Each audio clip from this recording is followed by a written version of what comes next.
Noli nga po pala. Nasa edad na 14 ako noong mangyari ito. Dito lang sa probinsya namin sa Oriental Mindoro. Lumaki ako sa lolo at lola ko. 7 taong gulang pa lang yata ako noong magsimula kong tumira sa kanila. Marami kasi kaming magkakapatid. 11 po kami at medyo marami na po kami nung magsimula nga po akong tumira kila lola. Alam ko rin kasing patuloy pa kaming madadagdagan. Sobrang sipag kasi ng mga magulang ko na gumawa ng anak. Basta't malamig o medyo maulan, asahan mo na yung mga langit-ngit ng kama sa kabilang kwarto. May kasama pang panaka-nakang mga halinghing. Nakakatawa man pero wala eh. Yun talaga yung totoo. Sa 11 magkakapatid, ako po yung panglima. At ako nga yung nagkataong napunta kila lolo. Siguro dahil ay madalas rin akong pumunta doon.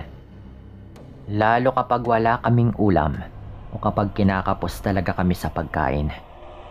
Na madalas ring mangyari kapag nalalasing yung tatay ko at natatalo pa sa sugal.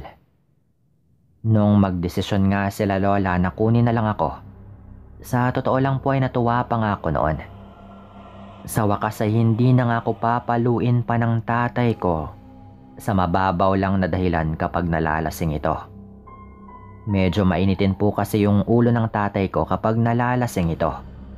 Bukod pa sa mainitin din yung isa pa niyang ulo sa ibaba. Kapag umiinit po yung dalawang ulo nito, nako, kawawa po kaming lahat. Noong nandoon na nga ako kila lola, hindi naman ako naging pabigat. Tumutulong ako sa mga gawaing bahay at may tuturing ko namang naging kapaki-pakinabang ako sa kanila. Pinag-aral din po nila ako. Tinuruan ako ni lolo na magtanim noon at natuto pa nga ako na manahi dahil naman kay lola. Hanggang isang araw, bumisita yung ate ko doon kila lolo. Na-miss raw niya kasi sila lolo at lola. Lalo at medyo malayo po yung bahay nila lola sa bahay namin. Kaya bihira lang din silang nakikita. Ang ate kong ito ay nasa 18 taong gulang naman po noon. Itong pagbisita ni ate, yung naging simula ng kakaibang bagay na aking mga napansin. Dahil sa pakikinig ng drama sa radyo, ay inabot na nga si ate ng dilim noon kila lola. Pero okay lang naman yon, dahil sanay naman po kaming maglakad pa uwi, kahit medyo madilim na. Kaya nga kahit sinabi ni lolo noon na ihatid na lang niya si ate pa uwi, ay mariin siyang tinanggihan ni ate. Wag na po lolo, halos araw-araw naman po akong ginagabi kong umuwi at ligtas naman pong maglakad ng gabi dito sa atin. Sabi pa nga ng ate ko noon. Kahit ako ay nagbolontaryo din na ihatid na lang siya pa uwi, pero talagang ayaw po nito. At nagmamadali na nga itong nagpaalam at umalis. Ako naman ay naghanda na para sa hapunan. Inayos ko na nga yung mesa at naglagay na rin ng mga plato. Sinabihan rin po namin si ate na doon na lang maghapunan pero ayaw po talaga nito. Nasaan na po si lola? Tanong ko pa nga po noon kay lola. Mauna na tayo apo. May ginawa lang yung lolo mo at kakain na lang siya kapag nakabalik na ito. Sabi pa nga noon ni lola. Nagtaka ko noon dahil hindi naman ito hinatid si ate. Kaya nagtanong ako tungkol doon. At ang sabi naman ng lola ko ay wag na raw marami pang tanong at nakikinig nga siya ng radyo habang kumakain. Kaya nanahimik na lang din ako at kumain na lang. Nang matapos na nga kami ni lola, ay hinugasan ko na yung pinagkainan namin. Pero hindi pa rin nakakabalik yung lolo ko noon. Tinignan ko si lola at parang wala lang sa kanya kaya hindi naman ako nag-alala. Pumasok na lamang ako sa aking kwarto. Mga 10 minuto siguro yung nakaraan At nakahiga na nga ako sa aking higaan nung may marinig akong parang bumagsak sa may likod ng bahay. Naalerto nga ako sandali at nagtaka. Ano kaya yon? Parang may kung anong malaking ibon na biglang lumapag ah. Sabi ko pa.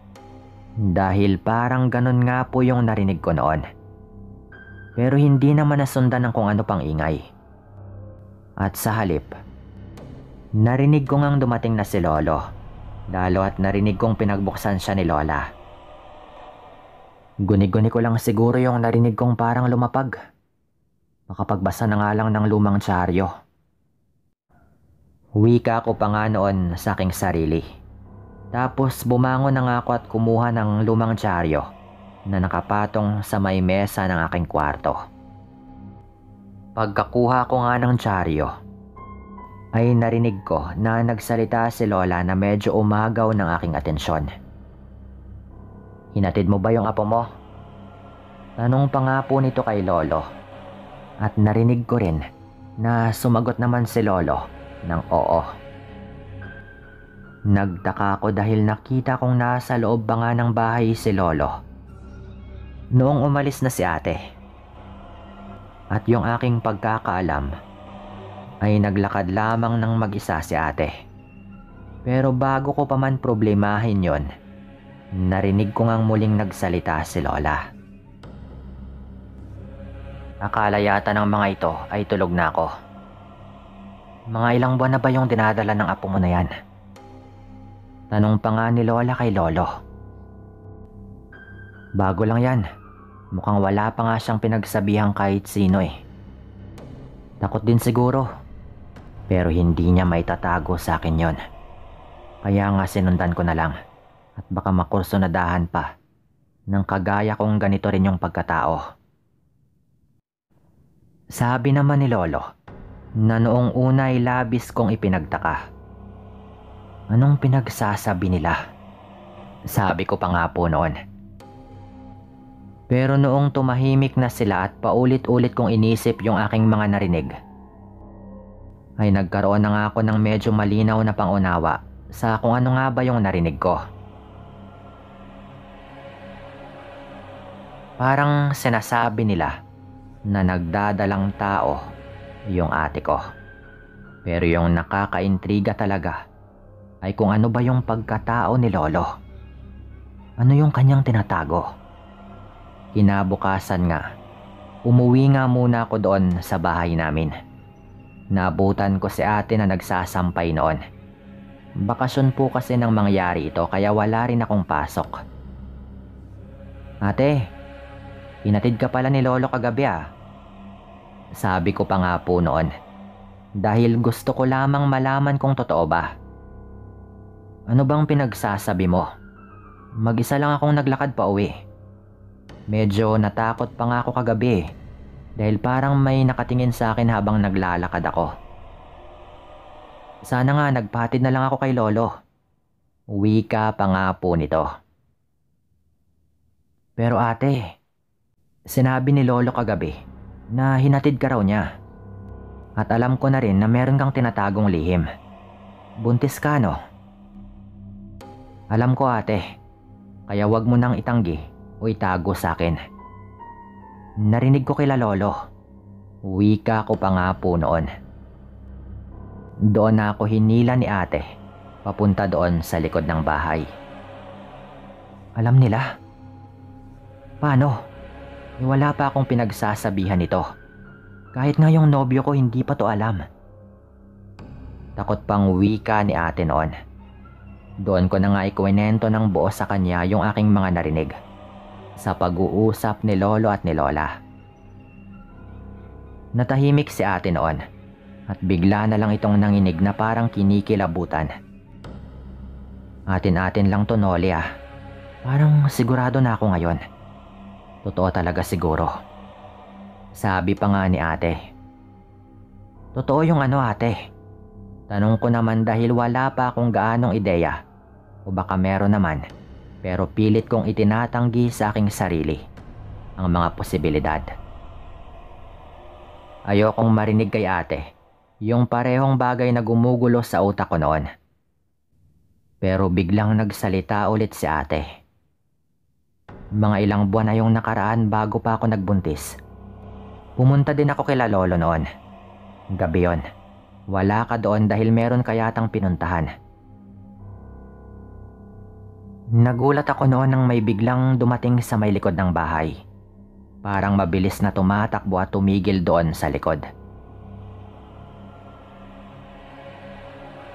Nung tignan ko, naabutan ko si lolo.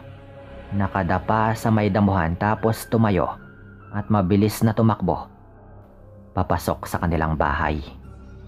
Wala itong saplot at hindi niya ako napansin. Nagpalipas ako ng ilang sandali bago kumatok sa pinto nila. At pagpasok ko nga sa kanilang bahay, ay tinanong ko siya kung galing ba siya sa may labas ng bahay. At mariin siyang tumanggi. Napaisip ako pero hindi ko rin alam kung paano ipapaliwanag eh.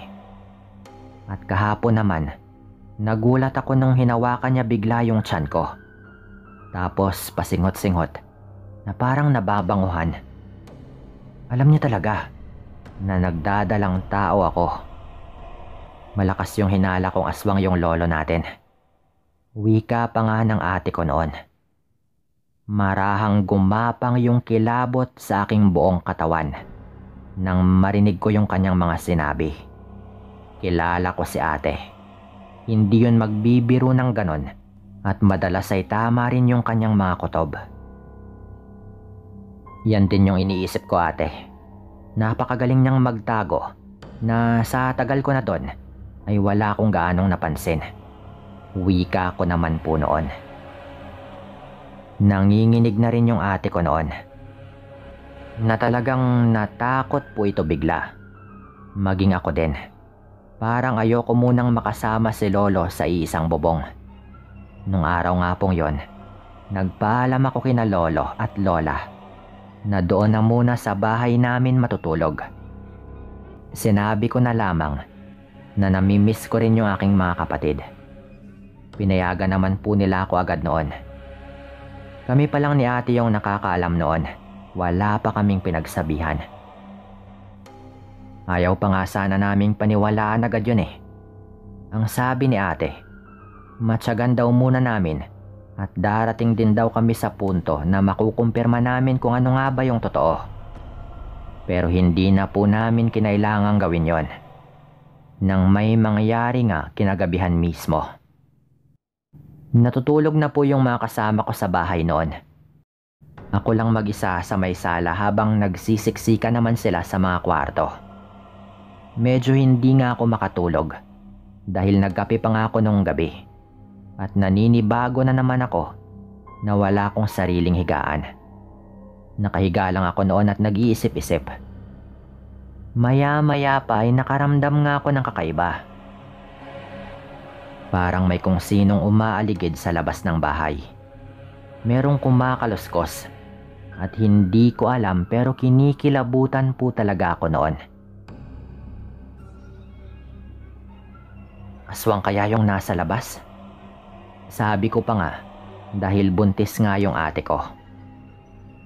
Si lolo. Pero hindi. Hindi ganito si lolo. May tiwala pa rin ako sa kanya. Sabi ko pa nga ulit na hindi talaga ako nawawalan ng pag-asa kay lolo. Maya-maya pa ay narinig ko nga si ate na biglang nagsalita. Sinong nandyan? Wika pa nga po nito na parang maging siya ay meron ding naramdamang kakaiba. Bumangon na nga ako noon para tignan yung lagay nila ate. Lalo at parang natatakot na rin po noon si ate. Pagkabangon ko ay nakarinig nga ako ng angil noon. Parang paikot-ikot lang sa bahay namin. Agad nga akong pumasok ng kwarto nila ate.